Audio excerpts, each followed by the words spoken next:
Hey everybody, I'm Gary Palmer Jr., you're you, and together we're minting coins.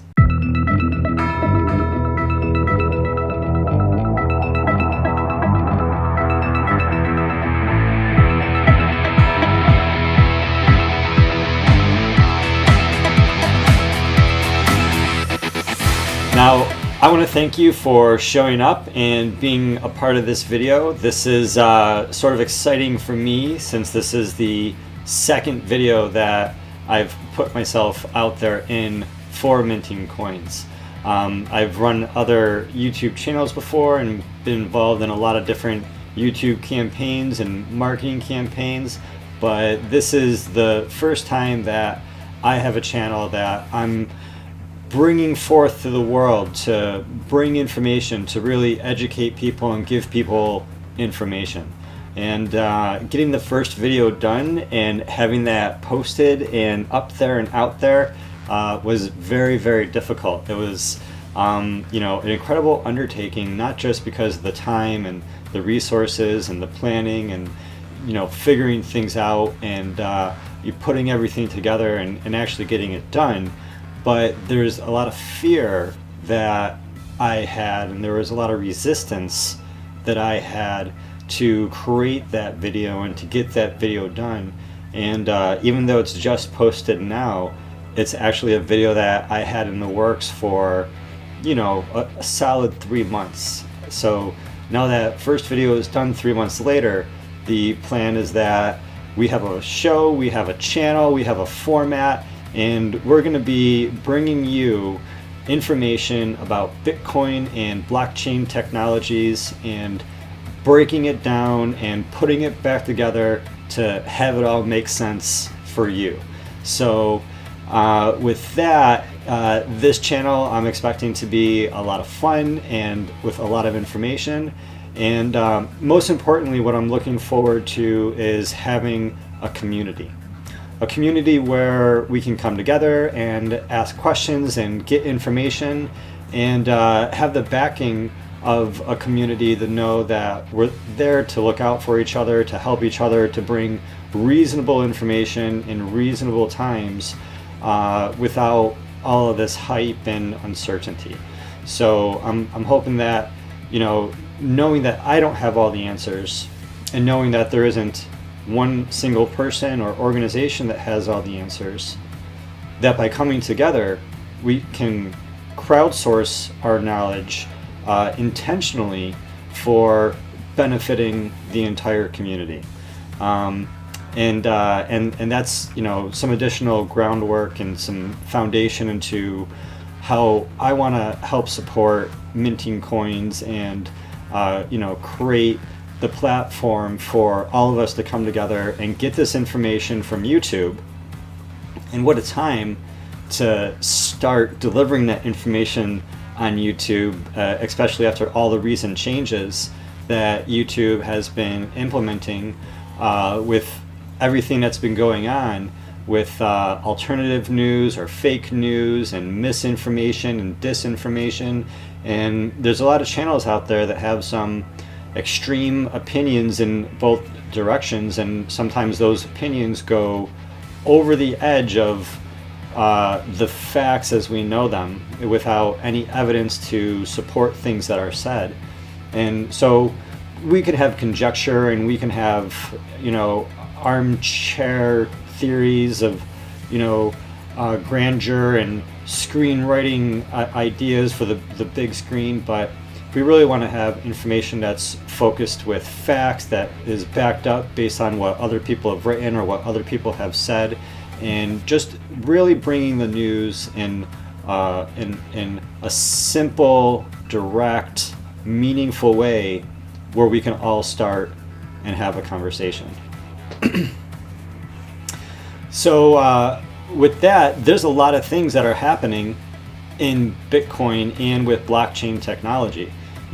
Just not too long ago, people were expecting big changes with the ETF, or one of the few ETFs that were pending approval by the SEC in New York State and New York City for the United States of America to allow people to purchase Bitcoin as a part of their normal 401ks to make it accessible to the masses without them having to understand their own Bitcoin wallets, their own Bitcoin addresses, without giving them the opportunity to have the education. The ETF would have just allowed people to blindly have Bitcoin in a portfolio that would have been controlled by someone else.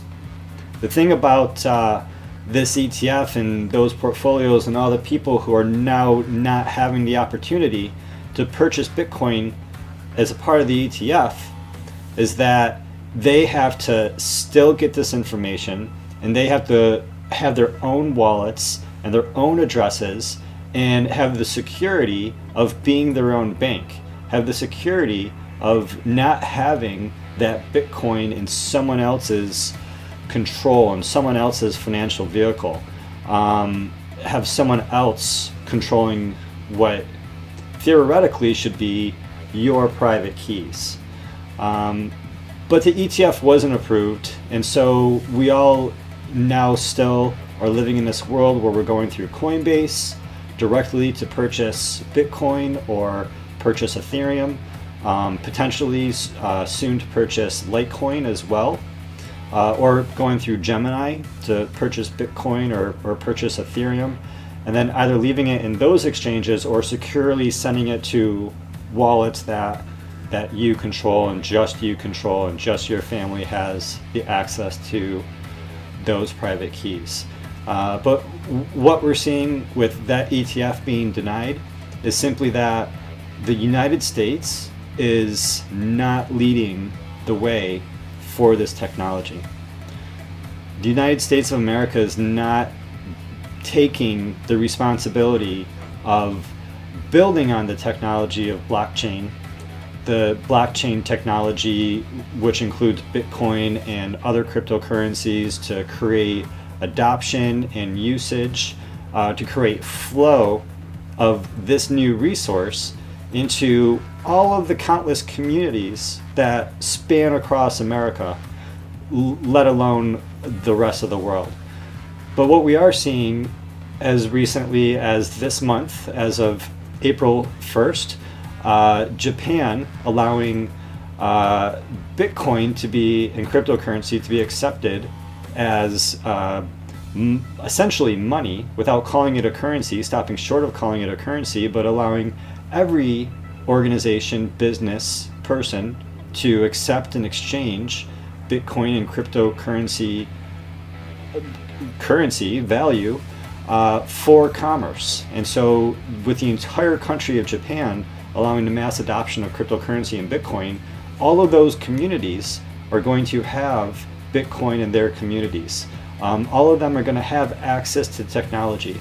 12-year-olds are going to build on top of that technology because of their connection to it. Just like in America, kids in the 90s that had computers, those are the kids that learned about the chat rooms, those are the kids that learned about programming, those are the kids that learned about HTML, PHP, C++, JavaScript, who then took that information to create incredible careers, to create incredible new technologies that affected the entire world.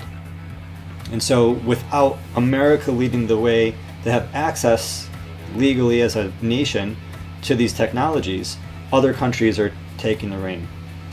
In addition to Japan, Russia is talking about releasing cryptocurrency as a legal vehicle of commerce in Russia as early as 2018, under the guise of no privacy and forcing people to connect their private addresses with their actual names and whatever version of a social security number they have in Russia to know who's on both ends of their Bitcoin transactions. But nevertheless, you see that as an example where Russia, knowing it's impossible to stop Bitcoin, but wanting to get that value, that resource to flow through their communities, Russia is going to be allowing folks, allowing people, allowing businesses to transact while creating as much control over their citizens as possible. So all the Russians that purchase their Bitcoin now, they're purchasing it under one system, and then next year, after, theoretically, if Russia approves the legalization of Bitcoin and everyone has to register every one of their public addresses with, every time they send or receive value, then, they might not have the privacy, but Russia is still creating the environment, creating the market, supporting the suppliers, the producers, the consumers, the miners, the buyers and the holders, the investors. All these different constituents create the marketplace. And Japan is going 99% full-blown legalization of Bitcoin.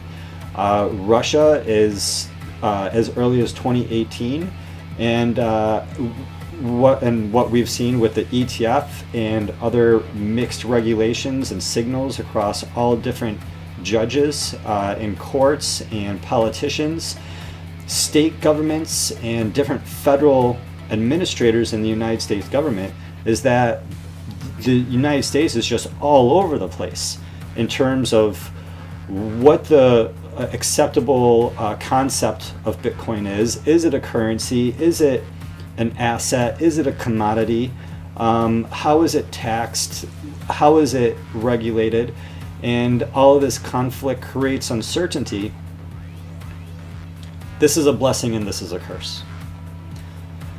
This is an opportunity for you to learn about Bitcoin, for you to share this information about Bitcoin to your family, to your friends, to your community, to get adoption of Bitcoin where you live, to get more businesses to accept Bitcoin where you live, to get this resource to flow through your communities. Because if your communities don't have Bitcoin, then your communities are Bitcoin deserts. And you don't want to live in a desert with no water, just like you don't want to live in a Bitcoin desert with no Bitcoin. Because if that flow, if that access ever closes up, where Bitcoin is out there and you can see that Bitcoin right there, but you can't get it with your own US dollars because, just like in Hawaii, Coinbase is no longer operating in Hawaii because of the regulation requirements for Coinbase to operate in Hawaii. So those folks, it's very difficult, and if you're a resident of Hawaii, to purchase Bitcoin because you don't have access to Coinbase.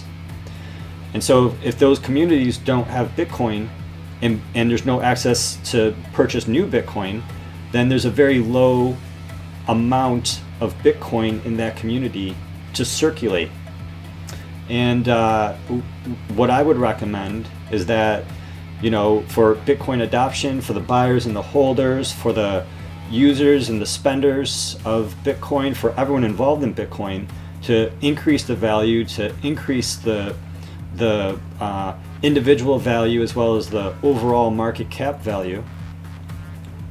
And no matter which side of the equation you're on, we want to increase people's access to Bitcoin. We want to increase how much Bitcoin people have. We want to increase people's usage of Bitcoin, because the more Bitcoin flows, the more value it has, the more potential it has, the more use it has, the more application it has, the more possibility with the imagination of people's access to this. It becomes more tangible for them to take these new ideas, to merge them with existing ideas of the past or present, and then to create new technologies which will affect all humans in the world through the internet and through the blockchain and through the different systems of connection and communication that our species is creating for the world.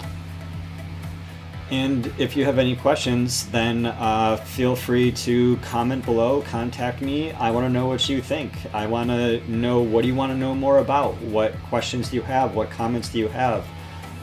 Share, what you think below. So thank you for showing up. Thank you for being here. I really appreciate you sticking around. Give that video a thumbs up and have a great day.